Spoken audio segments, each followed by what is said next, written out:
Peer education, आप लोगों ने ये नाम ज़रूर सुना होगा, PEER एजुकेशन, जिसके माने होते हैं तलबा के दरमियान आपस में मालूमात शेयर करना, एक दूसरे को रहनुमाई करना, एक दूसरे की मदद करना, सेहत के मसाइल, दूसरे जिस्मानी मसाइल, उम्र के साथ साथ होने वाले मसाइल पर एक दूसरे की रहनुमाई करना, इसका मतलब होता है पीयर एजुकेशन का। इसी टॉपिक पर CHC community health centre Valpoi Goa में 7वीं जमात के तलबा और तालिबात के लिए एक ट्रेनिंग प्रोग्राम रखा गया था, जो कि मुझे अटेंड करने का मौका मिला। इसमें बहुत कुछ सीखने का मौका मिला। ये सच कहूँ तो ये वीडियो हर पेरेंट के लिए है जिनके घर में बच्चे हैं। ये बच्चों के ऐसे मसाइल हैं, बच्चे जब उम्र में आते हैं तो बेशुमार जिस्मानी मसाइल, दूसरे सफाई वगैरह, तालीमी मसाइल, खून की कमी, अलग अलग बीमारियां से शिकार होते हैं, जिसका सीधा ताल्लुक उनकी तालीमी कारकर्दगी से होता है, एकेडमिक परफॉर्मेंस से होता है। अगर सही वक्त पर रहनुमाई की जाए, बच्चे एक दूसरे की रहनुमाई करें स्कूलों में या माँ बाप करें, तो बच्चे का एकेडमिक परफॉर्मेंस बेहतर होता है। इसी टॉपिक पर ये ट्रेनिंग प्रोग्राम रखा गया था। इस तफसीलात जानने के लिए हमने इस प्रोग्राम के रिसोर्स पर्सन स्कूल हेल्थ के डॉक्टर वैभव गाडगिल से जो है तफसीली बात की। आइए आप उन्हीं से सुनिए कि पीयर एजुकेशन जो है बच्चों की तालीम, तरबियत, पढ़ाई के अलावा दूसरे टॉपिक्स पर बच्चों को सिखाना, समझाना, बताना, उनकी रहनुमाई करना किस कदर ज़रूरी है। सुनिए ये इंटरव्यू, ये मराठी में है। डॉक्टर वैभव गाडगिल ने तफसील से बताया है कि किस कदर ये एजुकेशन, पीयर एजुकेशन एक इम्पॉर्टंट टॉपिक है। आम्ही doctor Vaibhav Gadgil, community health centre Valpoi Goa. तर आमच्या हॉस्पिटलमध्ये आज एक आम्ही कार्यक्रम करतोय, राष्ट्रीय किशोर स्वास्थ्य कार्यक्रम। ह्या अंतर्गत एक मुलांसाठी म्हणजे शालेय हायस्कूलच्या मुलांसाठी एक विशेष कार्यक्रम असतो, ज्याचा आम्ही आज ट्रेनिंग आमच्या हॉस्पिटलमध्ये करतोय। तर हे ट्रेनिंग कशाबद्दल आहे की मुलांमध्ये येणाऱ्या काही समस्या, म्हणजे त्या न्यूट्रिशन रिलेटेड असतील, आहार रिलेटेड असतील, त्यांच्यामध्ये होणारे शारीरिक आणि मानसिक बदल, ह्या बदलामुळे जे त्यांना वेगळेपण जे अनुभवतात मुलं किंवा मुली, तर ह्या सर्वांवर त्यांना मार्गदर्शन करण्यासाठी आज आमच्या हॉस्पिटलमध्ये आम्ही एक ट्रेनिंग प्रोग्राम अरेंज केलेला आहे। तर ह्या ट्रेनिंग प्रोग्रामला कोण उपस्थित असणार, तर 7वीची मुलं आणि 8वीची प्रत्येक क्लासमधनं किंवा प्रत्येक स्कूलमधनं 2-2, म्हणजे 2 7वीची मुलं आणि 2 8वीची मुलं अशी प्रत्येक स्कूलमधनं आले, जी आम्ही एरिया केटर करत होती। आणि त्याबरोबर त्या हायस्कूलमधले एक नोडल टीचर ज्यांना आम्ही आयडेंटिफाय केलं ते आलेत।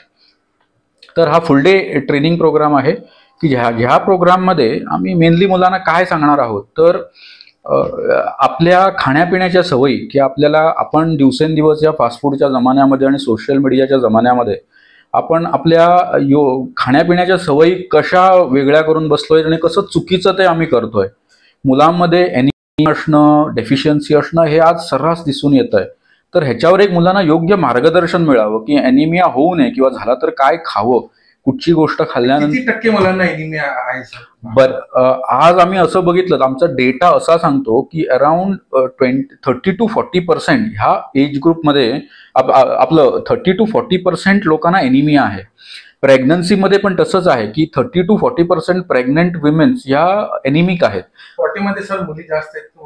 मुली जास्त आहेत। हा जो मी रेशो बोलतोय त्याच्यामध्ये मुली जास्त आहेत। त्याचं कारण पण स्वाभाविक आहे की मेन्स्ट्रुअल ब्लिडिंग झाल्यामुळे त्यांना जो ब्लड लॉस होतो, तो ब्लड लॉस भरून येत नाही, कारण खाण्यापिण्याच्या सवयी बदलल्या किंवा आपण जे खातो ते योग्य नाही खात आहोत। ह्यासाठी आम्ही मुलांना मार्गदर्शन करतोय की त्यांना योग्य ती माहिती पुरवतोय की रक्त वाढण्यासाठी किंवा आपल्याला व्हिटॅमिन डेफिशियन्सी न होण्यासाठी, कॅल्शियम डेफिशियन्सी न होण्यासाठी आम्ही काय खाल्लं पिलं पाहिजे, जेणेकरून आमच्या अंगात जो एनिमियाचा जो स्तर आहे किंवा जो हिमोग्लोबिनचा जो स्तर आहे तो योग्य तऱ्हेनं मेंटेन राहील।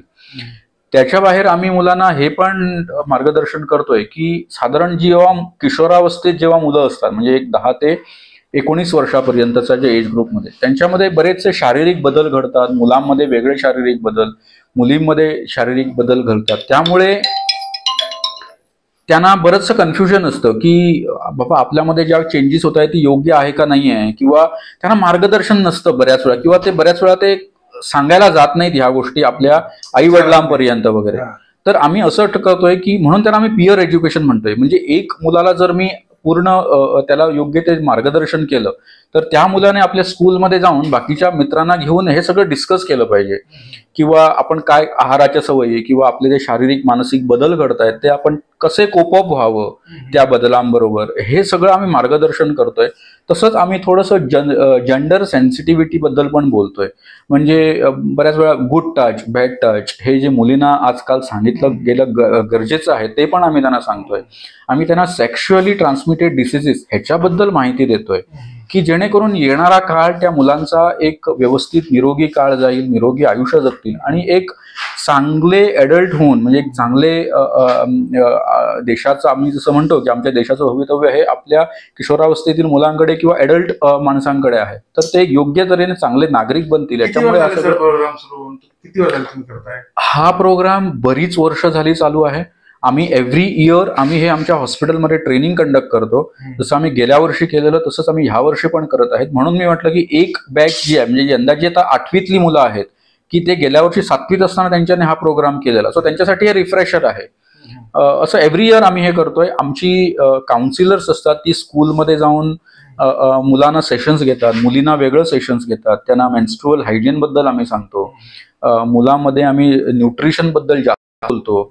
आणि ह्या सगळ्या आम्ही गोष्टी करत सरकारांचा साधा सोपा विचार आहे की येणारी पिढी जी आमची आहे ती एकदम चांगली पिढी तयार व्हावी, निरोगी पिढी तयार व्हावी, जेणेकरून आम्ही एक समृद्ध भारत ह्या दिशेने वाटचाल करण्यासाठी. मुलींना जसं मेन्स्ट्रुअल हायजीनचे जे कार्यक्रम ठेवले जातात, लेक्चर ठेवले जातात, तर मुलांना पण असल्या कार्यक्रमाची गरज आहे का? त्यांना जास्त गरज आहे का?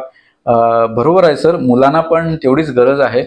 जेव्हा आम्ही कुठच्याही मुलाला कॉन्फिडन्समध्ये घेऊन त्याच्याबरोबर आम्ही जेव्हा काही वेळ गोष्टी करतो किंवा त्याच्यावेळी जेव्हा आम्ही बातचीत करतो, तर तो मुलगा हळूहळू सांगायला लागतो की आपल्याला असं होतंय, की आपल्याला म्हणजे ह्या वयात आल्यानंतर आपल्यामध्ये हे बदल झालेत किंवा आपल्याला हे त्रास होत आहेत. मग तो पण आम्ही जेव्हा पटवून सांगतो त्याला की बाबा हे नाही आहे, हे योग्य आहे, ही गोष्ट अयोग्य आहे, जर त्याला आम्ही जर योग्य मार्गदर्शन जर दिलं तर कोणाची जबाबदारी सर मुलाला हे करण्याची? शिक्षकाची, वडिलाची, कोणाची? स्वतःहून तर येत नाही, स्वतःहून येत नाही. त्या म्हणून आम्ही हेल्थ सेक्टर म्हणून हा प्रयत्न करतोय. आमची एक वेगळी टीम आहे त्याच्यासाठी, की जी मुलांमध्ये जाऊन आम्ही बोलतोय, त्यांच्याशी संवाद साधण्याचा प्रयत्न करतो की बाबा ह्या गोष्टी डेव्हलप होणं म्हणजे नॉर्मल आहेत, ह्या गोष्टी डेव्हलप होणं म्हणजे ॲबनॉर्मल आहेत. आणि तुम्हाला जर याच्यातल्या कुठची जर ॲबनॉर्मल जर काही वाटली तर तुम्ही जरूर आमच्याकडे या. ह्या गोष्टी नॉर्मल आहेत, ह्या गोष्टी झाल्यामुळे तुम्ही पॅनिक व्हायचं गरज नाहीये, हे सगळं आम्ही मुलांना सांगत असतो. तर एक प्रयत्न आहे सरकारचा. प्रतिसाद आहे सर तुम्हाला? खूप चांगला प्रतिसाद आहे. मुलं आणि टीचर्स जे कोण ट्रेनिंग अटेंड करत आहेत त्यांचा खूप चांगला प्रतिसाद आहे. हो, आणि ते आपल्या स्कूलमध्ये, रिस्पेक्टिव्ह स्कूलमध्ये जाऊन ह्याचे सेशन्स घेतात आणि आम्हाला मंथली ते रिपोर्ट्स पण सबमिट करतात. सर आपल्या अकॅडमिक परफॉर्मन्स आणि मुलांच्या आणि हे ॲडोलेसंट एज्युकेशन दोघांची काय आहे कंपॅरिझन, काय गरज आहे? होय सर, बराच फरक पडतो. जेव्हा आम्ही ॲडोलेसंट एज ग्रुप मधल्या हे जेव्हा ऍक्टिव्हिटी करतो तर त्याच्यामध्ये आम्ही मेनली बोलतो की मुलांचं आयुष्य म्हणजे कसं सदृढ मुलं असणार, की ते हेल्थ स्टेटस त्यांचा कसा चांगला राहील.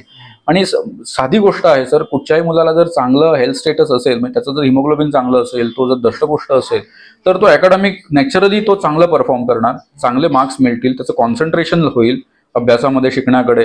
कारण कसं होतं की जी मुलं नेहमी आजारी पडतात, ते ॲबसेंटिझम होतं, स्कूलमध्ये ॲबसेंट राहतात, शिकवलेलं लक्षात राहत नाही, घरी जाऊन थकून जातात, झोपून जातात. सो ह्या सगळ्या ज्या गोष्टी आहेत त्या नक्कीच कमी होतात त्यांनी जर योग्य मार्गदर्शन घेऊन, योग्य जर थोड्याशा गोष्टी पाळण्याचा आणि आमचा सल्ला घेण्याचा जर प्रयत्न केला तर डिप्रेशनमध्ये जाण्याची पण हे वेळ येते. हो, त्रास असला, सिक्रेट डिसीज असला तरी. बरोबर आहे. म्हणून आम्ही म्हणतो की ह्या किशोरावस्थेत ज्या मुलांच्या मानसिक बदल घडतात, त्यामुळे आम्ही त्यांना ह्या गोष्टी पण समजावायचा प्रयत्न करतो, ह्या गोष्टी पण त्यांना आम्ही योग्य ते मार्गदर्शन द्यायचा प्रयत्न करतो की मानसिक चेंजेस का होतात आणि त्या झाल्यानंतर आम्ही त्याच्याबरोबर कसं कोपअप केलं पाहिजे किंवा त्याच्यावर आम्ही कसं सोल्युशन काढलं पाहिजे, हे आम्ही त्यांना शिकवतो. त्याच्या बाहेर आमच्याकडे काउन्सिलर आहेत, म्हणजे जर असे काही मुलांना समस्या असतील मानसिक समस्येबद्दल झाल्या, तो त्या आमच्या काउन्सिलरला फोन करू शकतो, आमच्या क्लिनिकमध्ये येऊन तिला भेटू शकतो. आणि हे जे सगळं आहे त्याचं इन्फॉर्मेशन हे कुठेही शेअर केलं जात नाही. त्याला जरी कसलाही त्रास असला, थोडंसं डिप्रेशन असलं, थोडंसं अँक्सायटी असली, तर ह्या गोष्टी आम्ही बाहेर कुठेही पब्लिकमध्ये जात नाही, त्या एकदम सिक्रेट राहतात आमच्याकडे. Okay sir, thank you so much.